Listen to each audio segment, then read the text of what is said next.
우리 한 아버지와 아들이 기도회에 참석했다가 각자 집으로 돌아갔답니다. 근데 아버지는 일찍 도착했고 아들은 늦게 도착했는데 늦게 들어온 아들이 들어오자마자 상기된 목소리로 말했습니다. 아버지, 오늘 참 감사한 일이 있었어요. 정말 하나님께 너무너무 감사드립니다. 아버지가 아니 무슨 일이 있었냐고 묻자 아들이 말했습니다. 아니 기도를 마치고 집에 오다가 그만 사고가 나서 차가 7바퀴나 굴렀어요. 근데 이렇게 상처 하나 없이 아픈 데 하나 없이 멀쩡하니 얼마나 놀랍고 감사한지 모르겠어요. 아들이 참 믿음이 좋은 것 같죠.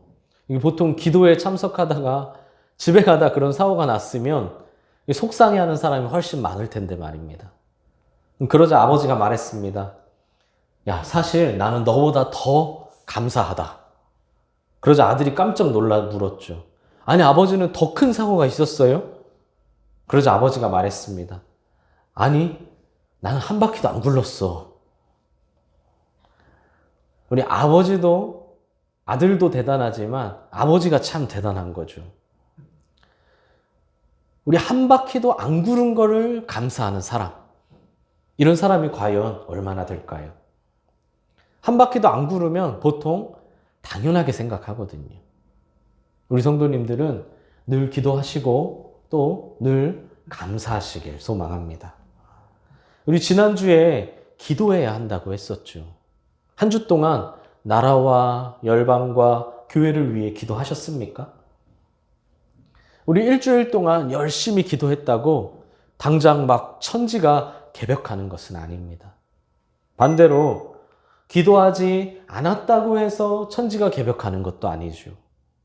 만약 실제로 그런 삶이 된다면 아마 그런 삶은 우리에게 결코 행복하고 기쁜 삶이 될 수는 없을 겁니다. 인간은 하루살이가 아니기 때문이죠. 일희일비 하는 삶은 결코 행복할 수 없다는 겁니다. 오히려 그런 세상이 되면 질서와 기준도 없고 평안과 안정도 없는 뒤죽박죽인 그런 엉터리와 같은 삶이 될 수밖에 없습니다. 그러나 우리는 기도에 능력이 있다는 것을 알아야 합니다. 성도에게 가장 큰 무기 중에 하나는 기도이기 때문이죠. 이 세상은 기도하는 자로 인해 하나님의 자비가 끊이지 않고 있다는 것을 아셔야 한다는 겁니다. 착각은 자유지만 우리가 나중에 하나님 앞에 서게 됐을 때 그 말 못할 부끄러움 역시 온전히 자신의 몫이라는 걸 우리는 알아야 한다는 겁니다. 하나님은 성도의 모든 기도에 전부 응답해 주시죠. 다만 이미 잘 알고 계신 것처럼 모든 기도의 응답이 전부 다 예스인 것은 아닙니다. 만약 모든 응답이 예스라면 우리 아까 말했듯이 기준과 질서도 없고 평안과 안정도 없는 뒤죽박죽인 삶이 될 겁니다. 이 땅에는 하나님이 창조하실 때 세워두신, 정해놓으신 자연 법칙이 있을 뿐만 아니라 우리 각 사람이 바라는 소원은 서로 너무나 다르고 다양하며 심지어는 이 한 사람의 마음도 아침과 점심과 저녁이 다 다르기 때문이죠. 인간적인 생각으로는 만약에 우리가 기도할 때마다 다 예스라면 참 좋을 것 같은데 절대 그렇지는 않다는 겁니다. 이 기도의 섭리는 무한하신 하나님의 지식과 지혜로만 온전히 이해할 수 있는 일입니다. 정리하면 성도의 모든 기도는 응답되지만 그 모든 기도가 다 예스라는 것은 아니라는 거죠. 여기서 한 가지 팁을 드리자면 무조건 언제든지 반드시 예스인 그런 기도가 있습니다. 바로 하나님의 영광을 구하는 기도이죠. 우리가 하나님의 영광을 위해 기도할 때에는 언제 어느 때에 기도하든지 그 대답이 항상 예스라는 겁니다. 이것이 인간의 존재 목적이자 하나님이 가장 기뻐하시는 일이기 때문이죠. 그래서 우리가 가장 자주 인용하는 말씀 중에 하나가 먹든지 마시든지 무엇을 하든지 다 하나님의 영광을 위해서 해라. 우리가 너무너무 자주 하는 말씀 아닙니까? 먹고 마시는 것조차 다 하나님의 영광을 위해서 해야 되는데 하물며 기도는 너무나 당연하다는 겁니다. 분명한 건 기도는 성도가 가진 어마어마한 특권 중에 하나라는 것이죠. 분명히 주님은 구하면 주실 것이고 두드리면 열릴 것이다 라고 말씀하셨습니다. 물론 동시에 정욕으로 잘못 구하는 것은 허락하지 않으신다 라고도 하셨죠. 이건 마치 신용카드와 같은 겁니다. 우리가 신용 불량이 되면 그 카드를 아무리 열심히 긁어도 아무리 많이 긁어대도 절대 사용할 수가 없죠. 하지만 신용이 좋아서 한도가 높은 카드는 긁으면 긁는 대로 사용이 되는 겁니다. 이기적인 마음이나 욕심으로 구하지 말고 하나님의 영광을 위해 구할 때 긁으면 긁는 대로 다 통과된다는 겁니다. 다 예스라는 것이죠.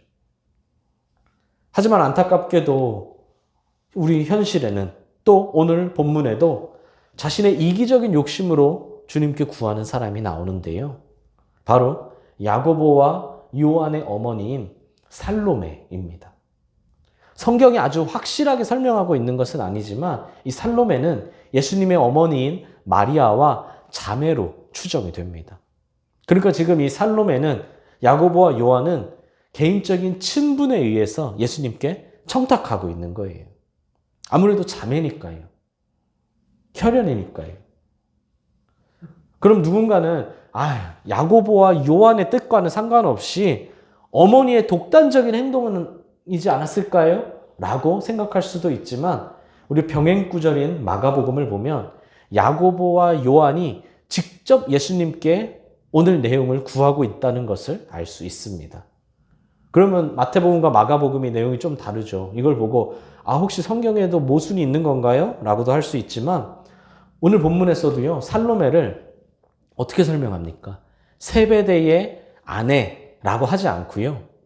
세베대의 아들의 어머니라고 굳이 이렇게 설명을 합니다. 그냥 세베대의 아내 이렇게 해도 되는데 세베대의 아들의 어머니다 이렇게 굳이 설명을 하죠. 그러니까 말은 어머니가 했을지는 몰라도 실제로는 야고보와 요한의 요구였다는 겁니다. 그 아들의 어머니의 요구였으니까요. 즉 야고보와 요한 그들의 어머니까지 예수님의 죽음을 앞둔 상황에서도 그저 세속적인 출세에만 관심이 있었다는 겁니다. 그런데 과연 그들뿐이었을까요? 그럼 그들의 요구는 무엇이었나요? 그들의 요구는 이렇습니다. 이제 곧 얼마 안 있어서 예수님의 왕국이 세워지게 되면 하나는 예수님의 오른쪽에, 하나는 예수님의 왼쪽에 앉게 해달라는 겁니다. 우리 항상 옛날이든 지금이든 항상 뭔가 대장이 있다면 항상 우측에 핵심 측근 한 명, 좌측에 핵심 측근 한 명 있지 않습니까? 이것처럼 가장 최측근에 한 명씩 앉게 해달라는 거예요. 그들은 아직까지도 예수님의 말씀을 오해해서 여전히 잘못 이해하고 있었다는 거죠. 오늘 본문 바로 앞에 말씀을 보십시오. 그게 무엇인가요? 예수님이 자신의 죽음과 부활을 세 번째로 제자들에게 말씀하고 계십니다. 그리고 이제 곧 바로 뒤에 진짜 예수님의 십자가의 사건이 금방 나옵니다. 예수님이 말씀하시죠. 인자가 대제사장들과 서기관들에게 넘겨짐에 그들이 죽이기로 결심하고 이방인들에게 넘겨주어 그를 조롱하며 채찍질하며 십자가에 못 박게 할 것이나 제3일에 살아나리라. 예수님이 말씀하시는 이 죽음과 부활이 제자들에게는 좀 다르게 들렸나 봐요. 아니면 애초에 제자들에게 이런 이야기는 전혀 귀에 들어오지도 않았던 것 같습니다. 단지 예수님이 보좌에 앉으실 것이라는 것만, 단지 예수님이 이 세상을 심판하기 위해 오셨다는 것만, 결국 내가 원하는 말씀만 듣고 내가 동의하는 말씀만 따르고 내가 꿈꾸는 미래만 그렸다는 거예요. 얼른 예수님이 자신의 왕국을 세우시고 자신들은 그 옆에서 좋은 자리를 맡을 생각만 했다는 것이죠. 그래서 사람은 안 변한다는 말이 있는 겁니다. 사람은 잘 안 변하죠. 이 세상 말로, 속된 말로 결국 그놈이 그놈입니다. 세상 사람들을 욕하는 것이 아니에요. 그놈 안에는 저도 포함되죠. 결국 그놈이 그놈입니다. 저나 여러분이나 그놈이 그놈이죠. 듣고 싶은 말만 듣는 제자들이나 하고 싶은 대로 살아가는 우리들이나 다를 것이 없다는 겁니다. 제자들을 보며 참 답답하고 멍청하다고 생각하는 사람들이 있죠. 아니, 예수님과 그렇게 함께 있었으면서도, 그렇게 예수님께 직접 가르침을 받고 그 많은 은혜와 기적을 경험했으면서도 어떻게 저렇게 믿음이 없을까? 어떻게 저렇게 깨닫는 게 없을까? 라면서요. 내가 만약 예수님과 동행했다면, 만약 내가 예수님께 가르침을 받고 예수님의 은혜와 기적을 경험했다면 적어도 나는 제자들보다는 훨씬 나았을 텐데 라고 생각하시는, 정확하게는 착각하시는 사람들이 많다는 거죠. 제자들은 좋은 기회가 있었지만 나는 좋은 기회가 없었다고 생각하는 거예요. 나는 그저 내가 들은 말씀은, 내가 받은 가르침은 그냥 목사의 주관적인 생각이었고, 내가 받은 은혜나 능력은 다 내 능력이거나 아니면 운이었거나 내 운이었거나 이렇게 생각한다는 겁니다. 정말 그렇습니까? 우리는 그 모습이 바로 제자들의 모습이었다는 걸 알아야 합니다. 물론 지금 이 순간에도 결국 우리는 전혀 다른 두 가지의 반응으로 갈라지겠지만 말입니다. 그런 우리에게 예수님은 말씀하시죠. 너희는 너희가 구하는 것을 알지 못하는도다. 마음에 욕심이 가득한 제자들은 지금 예수님의 말씀을 전혀 이해하지 못하고 있다는 거예요. 예수님이 마실 잔은 축복과 번영의 잔이 아니라 고난과 역경의 잔이라는 것이죠. 그리고 그 잔은 자신이 마시고 싶다고 해서 마시는 것이 아니라고 하십니다.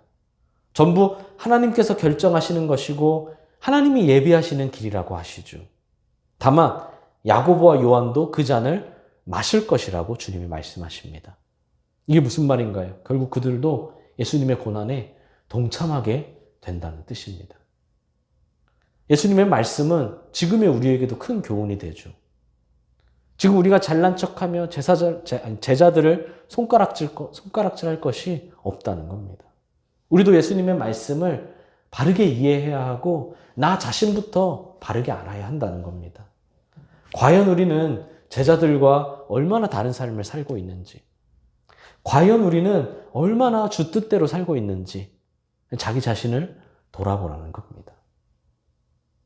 안타깝게도 그럼에도 제자들은 여전히 예수님의 말씀을 이해하지 못합니다. 왜냐하면 본문을 보십시오. 이를 본 나머지 10제자가 이 두 형제에 대해서 화내고 있지 않습니까? 왜 나머지 10명이 화를 내고 있을까요? 이 2명이 엉뚱한 요구를 했기 때문에, 아직도 깨닫지 못하고 아직도 가르침을 이해하지 못했기 때문에 화를 냈나요? 아닙니다. 야고보와 요한이 자신의 어머니까지 내세워 개인적인 친분까지 이용해서 자리를 얻으려 했기 때문이죠. 그런데 왜 화가 나는 건가요? 왜냐하면 그렇게 돼서 이 둘이 좋은 자리를 얻게 되면 그럼 자연스럽게 나는 밀리고 밀려서 더 낮은 자리에 갈 수밖에 없다는 생각에 질투를 동반해서 화가 나게 된 겁니다. 제자들이 욕심 가득한 마음으로 서로의 모습을 보며 화내고 있는 거예요. 네가 잘났네, 내가 잘났네, 누가 맞네 하면서요. 과연 이를 보시는 예수님의 심정이 어떠셨을까요? 심지어 예수님은 지금 죽음을 눈앞에 두고 계신데 말입니다. 제자들은 예수님을 모아놓고 다시 말씀하십니다. 세상 사람들은 하나님 나라의 통치 원리를 모르기 때문에 어떻게든 다른 사람들 위에 조금 더, 하나라도 더 올라가려고 하고 한 단계라도 더 위로 가서 군림하려고 하지만 제자들은 세상 사람들과는 다르게 섬기는 자가 되어야 하고 종이 되어야 한다고 말씀하시죠. 제자들은 이미 세상 나라와는 구별되어 하나님 나라에 속한 자들이기 때문입니다. 존재와 신분이 이제는 세상 사람이 아니라 하나님 사람, 하나님 나라의 사람이 되었다면 그에 따라 사고방식도 하나님 나라에 맞게 변해야 한다는 말씀입니다. 그러나 제자들은 여전히 세속적인 가치 기준을 가지고 있었고, 그래서 예수님께 그런 부탁을 한 것이고, 그래서 지금 서로 싸우고 있는 거죠.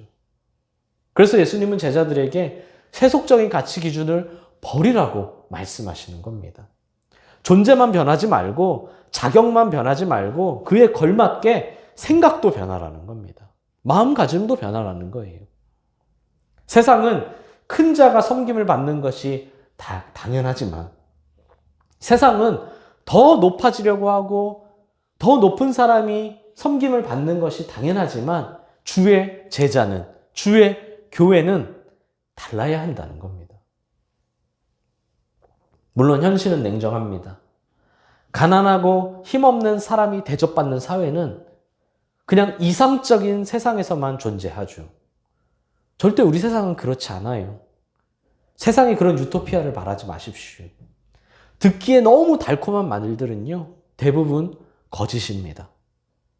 세상은 철저히 자신의 이익대로, 힘의 원리로 돌아가고 있거든요. 심지어 교회에서도 그런 일이 전혀 없다라고 단언할 수 없는 것이 우리의 현실이기도 합니다. 그럼에도 교회는 달라야 한다. 적어도 교회는 노력해야 한다라고 주님은 말씀하시는 거예요. 가진 것이 많을수록, 높은 자리에 있을수록 더 낮아지고 더 섬겨야 한다는 거죠. 하나님 나라에서 으뜸이 되는 자는 자신의 모든 것을 희생하여 상대방을 섬기는 자이기 때문이죠. 요한일서 2장 15절을 보십시오. 오늘 동행 노트에도 있는데요. 함께 한번 보십시오. 이 세상이나 세상에 있는 것들을 사랑하지 말라. 누구든지 세상을 사랑하면 하나님의 아버지의 사랑이 그 안에 있지 아니하니 라고 하십니다. 누구든지 세상을 가까이 하고 사랑할수록 하나님의 사랑에서, 하나님의 약속에서 자연스럽게 멀어질 수밖에 없다는 거예요. 세상을 가까이 할수록 하나님과는 멀어진다는 거죠. 야고보서 4장 4절도 보십시오. 가늠한 여인들아, 세상과 벗된 것이 하나님과 원수됨을 알지 못하느냐. 그런즉 누구든지 세상과 벗이 되고자 하는 자는 스스로 하나님과 원수되는 것이라. 세상과 벗이 되어 하나님과 원수가 될지, 아니면 섬김과 벗이 되어 하나님의 자녀가 될지 선택하라는 겁니다. 저는 두 마리 토끼를 다 잡을게요. 저는 세상도 하나님도 섬김도 다 벗이 될 수 있어요. 그럼 말씀에 어긋나는 생각이라는 거예요. 예수님은 마지막 28절에서 결정적으로 이렇게 말씀하십니다. 예수님이 오신 것은 섬김을 받으려 함이 아니라 도리어 섬기려 하고, 심지어는 자기 목숨을 많은 사람들의 대속물로 주기 위해서라고요. 예수님은 만왕의 왕이시지만 세상의 통치자들처럼 섬김을 받으시려고 이 땅에 오신 것이 아니라 오히려 그들을 섬기기 위해, 더 나아가 그들을 구원하기 위해 자신의 목숨을 내어주러 오셨다는 거예요. 만유의 주인이신 예수님이, 모든 것의 주인이신 예수님이 스스로 종이 되기 위해, 스스로 우리 대신 죽기 위해 오셨다는 겁니다. 그렇게 예수님이 가신 십자가의 길은 필연적인 길이었죠. 그냥 어쩌다 보니 그냥 선택된 길이 아니라, 그냥 여러 가지 갈림길 중에 하나가 아니라 반드시 그 길을 갈 수밖에 없는 필연적인 길이었어요. 예수님이 가신 길은 죄로 인해 이미 영혼이 죽은 우리에게 생명을 주어 우리를 살리는 길, 죄로 인해 억압과 속박에서 살고 있는 우리에게 자유를 주시는 길이기 때문입니다. 사랑하는 수원동행교회 성도 여러분, 오늘 본문은 예수님이 이 십자가의 죽음을 바로 눈앞에 둔 그 직전의 상황이었다는 것을 우리는 꼭 명심해야 합니다. 그런데 제자들은 그 예수님 앞에서 누가 더 높은 자리를 차지할지를 지금 서로 다투고 싸우고 있는 거예요. 얼마나 엉터리인가요? 그런데 그 제자들의 엉터리 같은 모습이 사실은 우리의 모습이라는 겁니다. 예수님의 마음이 어떠시겠습니까? 그러나 예수님은 제자들을, 우리를 책망하지 않으시고 다시 한번 가르침을 주시고 다시 한번 깨달음을 주시고 다시 한번 응원해 주십니다. 왜냐하면 결국 주님을 따르는 제자라면 지금은 비록 조금 실망하는 모습을 보이고 있을지라도 결국 주님을 선택한 제자는, 결국 주님을 따르는 제자는 주님이 가신 고난의 길을 주님과 함께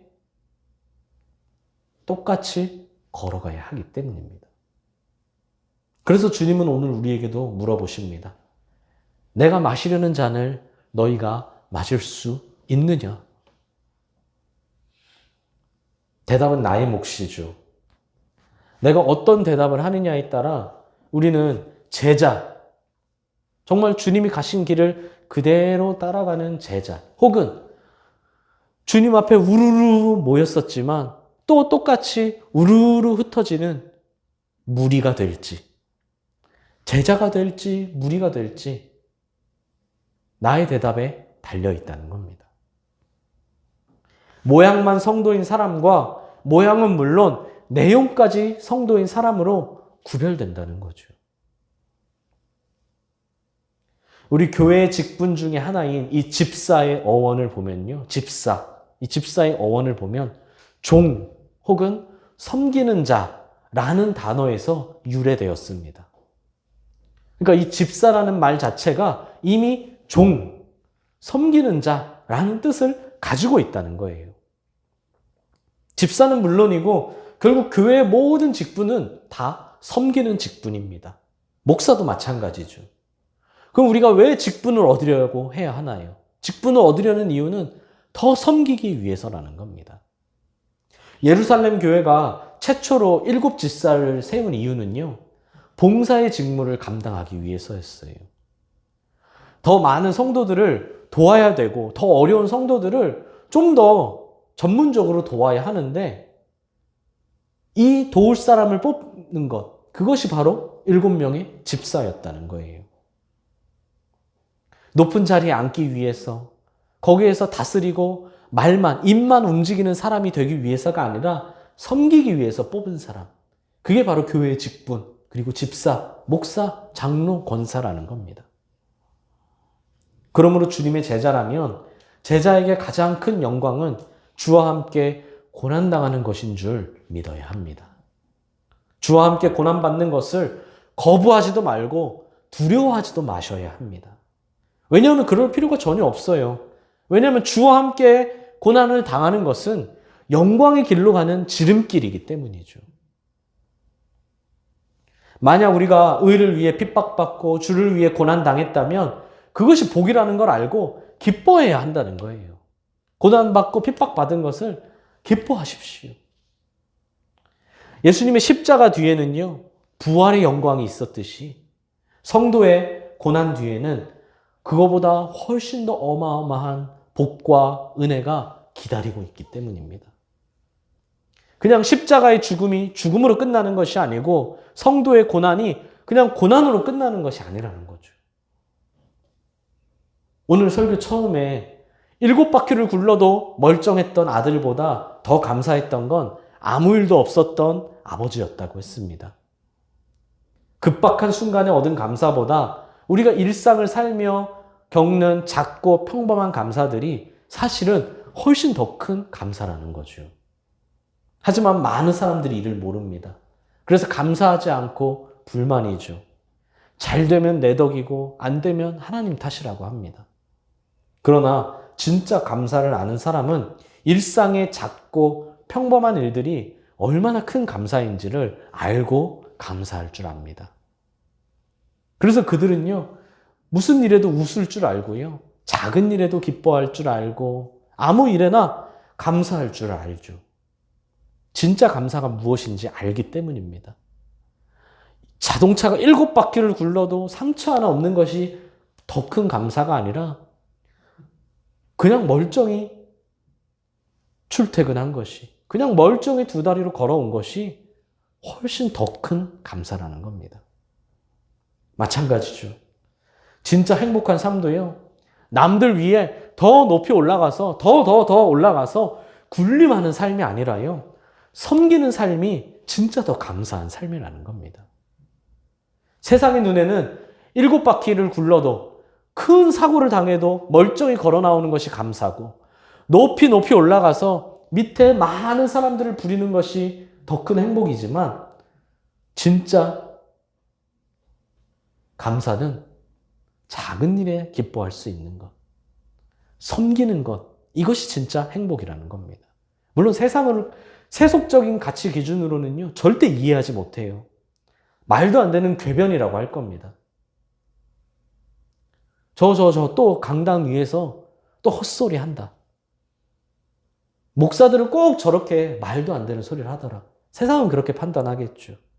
그들이 무슨 말을 하는지 모르는 것은 아닙니다. 하지만 진짜 행복을 아는 사람은 섬기는 것이 얼마나 큰 행복인지를 알고 있다는 겁니다. 그러므로 세상과 벗이 되지 마시고 섬김과 벗이 되시길 바랍니다. 잠깐의 유혹과 쾌락에 빠져 세상과 벗이 되고 하나님과는 원수가 되는 그런 어리석은 선택을 하지 마십시오. 하늘을 바라보고 영혼을 바라봄으로 섬김과 벗이 되어 하나님의 백성, 하나님의 자녀로 살아가는 우리 성도님들이 되시기를 간절히 소망합니다. 그때 진정한 감사와 행복을 원 없이 마음껏 누리는 우리 성도님들이 되실 줄 믿습니다. 다만 마지막으로 28절을 한 번만 다시 보십시오. 모든 사람은 아닙니다.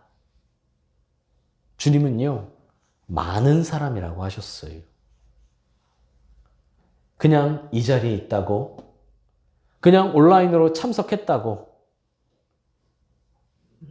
그냥 되는 것이 아니라는 겁니다. 모든이 아니기 때문이죠. 그러므로 섬김과 벗이 됨으로, 말이 아닌 삶으로 살아내므로 진정한 감사와 행복을 원 없이 마음껏 누리시는 우리 사랑하는 성도님들이 되시기를 간절히 기도하고 또 간절히 소망합니다. 삶으로 살아내십시오. 그때 누리게 될 줄 믿습니다.